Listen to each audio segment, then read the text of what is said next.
grand afternoon. Why something needs to be done wrong and stupid. True Brit news. Make Albion great again. And what else? Albion Renaissance Coalition. A little bit. I started to do another. I've done one before this actually, but I got a bit distracted, and well, I just got a bit distracted with it all. And it's been a while since I've done one of these videos, but I've got a lot that I've recorded, many. But the news, the links, the connections, the revelations, the both biblical and not, what's been revealed, it's remarkable. Alongside like current events, world events, you know, geoengineering information, that's part of the revelation. But like, you know, one thing that's been revealed, you know, they're trying to block the sun out. So, you know, cool, like I say.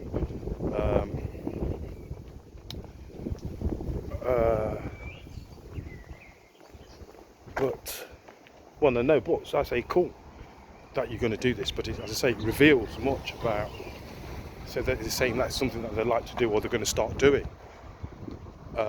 People such as myself know that they've been doing this blocking out the sun, geoengineering, whatever it is that you want to call it, for since the 1980s, and actually probably since after the Second World War.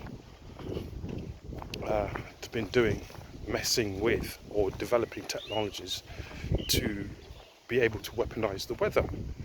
There's an episode, I think it's Superman 2, the one with Richard Pryor in it, where that's exactly what is happening. Some maniacal oligarch type person wants to destroy the coffee. Yeah, wants to destroy the coffee growing capabilities to be able to control that market. And he uses satellites to do so. The manipulation of satellites, which is what Richard Pryor does in the film, Gains of Conscience. Anyway, the purpose of this post, really, and I've just given a sort of quick overview of what's been going on and what's got in the way of me. That's not necessarily got in the way of me posting, but I do have at least 15 recordings to post onto Rumble, etc. This one, just like the last one I said, I'm determined to put this one out because this one's quite evocative, it's provocative, it's emotionally, relationally, psychologically, but it also connects very much to what's going on in the world. If I can get through there. Yes, I can. Go this way, innit? So, gingers are black. That's the what do you call it, trend on TikTok. That's one of the trends that's blown up on TikTok. Not that I'm a TikTok type person, I didn't even know I had it actually. TikTok.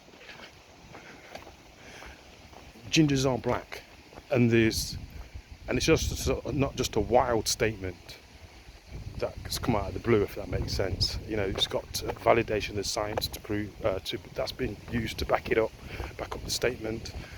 There is anthropological, genetic,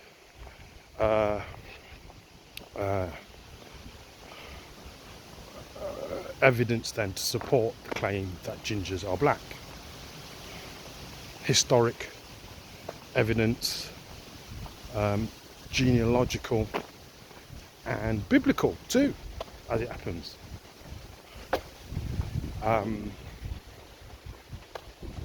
When I say history, I'm talking about not just it's connected to people like Scotia, which is a daughter, or Scotta, of which Scotland is named after, and the red-headed princess. Pocahontas is believed to be the red-headed princess that they were looking for in the story of, or what's behind the story of Pocahontas, is that, you know, this, whether it was John Smith, they found this, it's a red-headed princess. I think she might be red-headed in the thing. Anyway, so what that seems to have done, this trend,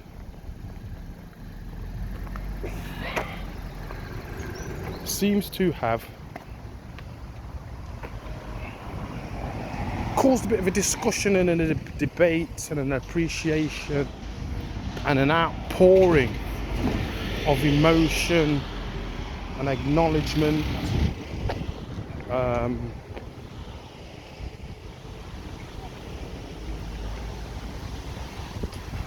vibe, if you will. Some have described it as a movement, which is about a few things really, but I can think of two. One of them is the response of the black community to this knowledge. It was a black woman that presented it, actually, and sort of stated it, who's a voodoo priestess, the Vedong priestess, and also a follower of the red-headed princess, Brigitte Bromond, I think her name is, within that tradition, the red-headed princess. Okay, she's revered and celebrated as one of the 12 daughters of Isis, and connected to that tribe, if you like. I think it might be I don't think it's the tribe of Dan, but it's connected to those tribes that had red hair. Some of them had red hair and black skin, some had red hair and white skin. Okay, so don't make the skin colour fool you. It's not fooled me. It's about the colour of the hair, because it is the hair that holds the melanin, and the skin also. With the red-headed white-skinned person, they do show signs of having the melanin, and it comes through in the form of freckles. That's what it is. So that's the science, if you like, as far as I'm concerned. I mean, it's just logical, and it's well known. I've known it for years. Okay. So, what does that mean? It means, so yeah, there's been an outpouring, because the people that I've read here are talking about the experiences that they've had growing up with red hair and freckles. And I've got to be honest, it's a bit of a eye-opener for me to know these things, or to hear some of these stories, and some of them are heartbreaking. Some of them are downright fucking wicked. For the so-called black community, of which I do include myself, although I'm a little bit more sceptical than some. However, I will say that a lot of those experiences that I'm hearing about resonate. I get it. Totally get it. And I think that's been said in this TikTok, call it again, trend that's going on. There's been that dialogue, there's been that exchange between the redheads who are now reclaimed. Did you know ginger? Rearrange the words. Does explain why it is that you would have no blacks, no Irish, no dogs. Yeah? If people are considering, and this is one of the things that have been, it's kind of like makes for thinking, thought, analysis, if you will. Certain things start to fall into place. Okay. Now, what is it with the Irish then and the English? What the, you know what I mean? You got that potato thing going on where you're trying to wipe people. The English are wiping them out, but the English tend not to have a good relationship with anybody. Any of its neighbours, for a start. Wales don't like you. Scotland don't like you. Irish don't like you. People down in the south of the Devon and Cornwall, I forget what those groups of people that were there didn't like you. So it makes sense why you would see those kinds of statements. What's horrifying, I think, and I think it's going to be confusing. It's confusing. I'm very clear about my relationship with so-called white people. I know they don't like me, but I did not know like that within that community there was another group of people that looked like you, as far as I was concerned, with the difference being that they've got red hair, that you didn't like them either, and you treated them similarly, not to the same extent, but similarly. You doing some fucking wicked shit. Wicked shit. Wicked. And they're starting to talk about that now. And because the black community has shown some appreciation, you know, or sort of, you know, acknowledge that that's fucking harsh. You know what I mean? We said, well, all right. In the States primarily, but like it's happening over here too, in the UK and across Europe apparently, and in Australia. It's happening all over the world, where these red-headed white people and red-headed black people are talking about their experiences of having red hair and what the response has been by other groups, other nations. Let me say this. What I am noticing, again, about the black community, we're saying, yeah, all right, and you can come. Yeah, it's family. You're family now. You know what I mean? And we're saying, good, it's all good. We don't ain't nobody. We're saying, if you're saying you're black and you talk about your experiences and you're saying this is how it is for you, and the science shows it as well, but like, forget about the science. We're saying, all right, cool, you're family now. We've got your back. And now that we've said that, everybody's talking about, I mentioned it to a couple of people that haven't got ginger hair, Caucasians that haven't got ginger hair, and they're not happy. They're saying it's divisive that this is happening. And I'm thinking, where'd you get that from? We're saying come, they're saying we're coming, and we're happy to come, and they've never felt so appreciated, understood and accepted, even by the people that have the same skin colour as you. They're saying, fuck that, we're not interested in that skin colour business. We want to rock with you. And in fact, for a lot of them, they've been rocking with us from early doors. You know, they've felt an affinity towards us from early doors. So right, okay, so there's that at a social level. It's interesting. So there are two groups, if you like, two groups of people that are talking about their experiences of oppression and how they've been treated based upon an aspect of them that is different to the supposed majority. I'm in the UK, so blondes, brunettes. Apparently, redheads make up only 2% of the population of the world, so they are a rarity. But that rarity within the, if you like, the white-skinned population is not viewed as a beautiful thing.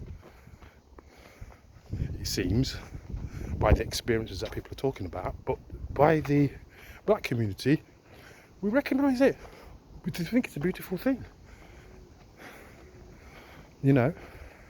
And we do recognise, since I was a child really, going to school, that, you know, those freckles were, they were a reflection of your, I don't know, your ancestry, your genetics trying to bust through, your blackness trying to get out. And subsequently, it seems, as these red-headed people, they've dyed their hair, they've become goths, tattoos, skin whitening products have ruined their bodies and all sorts. And that's on top of the things that occur, I'm going to describe them as traumatic, that make you go and do that kind of thing in the first place. So that's one of the commonalities and similarities between the two groups. These two groups getting together, people don't like it. People are upset about it. People who haven't got red hair, and don't get me wrong, not everybody in the so-called black community are down with it at all, and, you know, because they're concerned that, I suppose this is my slant on things, that some of the people that aren't pure or genuine or real or organic redheads will sneak under the radar and start taking the piss. That's what they're worried about. You know, they've already got sort of set of rules saying don't take the piss. And also there's something about him being invited to the cookouts. People who are not redheads are really pissed off about it and are wanting to get in on, want to come to the cookout. Well, you know, it's not fucking rocket science, you know. If you want to come to the cookout, it's not that you can't come. Because when you come, you're coming with fuckery. You're coming with bullshit, you're coming with arrogance, you're coming to take over shit, you're coming to infiltrate. You're not coming with love, you're coming with fuckery. And that's I think that's one of the things that it's popped up. You're coming up with excuses, not excuses, it's, you just don't like it. But it's the hands of those people that haven't got red hair, that have been controlling the system, if you like, that people who've got the same skin colour as you fuck them. You've got a very low opinion of them, okay? Which parallels the experiences of black people, I suppose, essentially. So that's why there's a resonance, that's why there's a feel, that's why there's an acknowledgement, and there's an acceptance and saying, yeah, all right, we didn't know, and like, come, and you don't like it. What the fuck is wrong with you people? You know what I mean? And it's not like you want to participate or be involved or integrate into anything. You want to fucking take it over, control it, and say it's yours. And if you can't do any of those things, you want to destroy it. But it also highlights that kind of mentality you can sort of see on a macro level. You know, in some of the videos that I've not posted, I've talked about, you know, there is, you can see who the warmongers are. You can see the people who are for peace and the people that are for war. It's clear. You know, we've sat here for 80 years, or the West has sat there for 80 years, you know, setting up a situation, creating a situation that they know to be wrong, so they're going to go fuck up. Palestinians, put them in an area that so they can create a conflict, so they can kill people, and then come up with some lame arse. Anyway, it doesn't matter. it's wrong, and people are not able to discern the difference between right and wrong, it seems to me. So I think on that note, that's a 20 minutes, that's good, that's short enough. I think I got my point over. I'll leave it at that for now. I might fill in with some details about where I feel the connections are between that trend and, you know, geopolitics, Jasara Nasara, what's going on, the conflicts around the globe, and UNDRIP, tariffs, and what else? Tariffs. I'll leave it at that for now. Till the next time, may your ERP and your spirituality remain strong.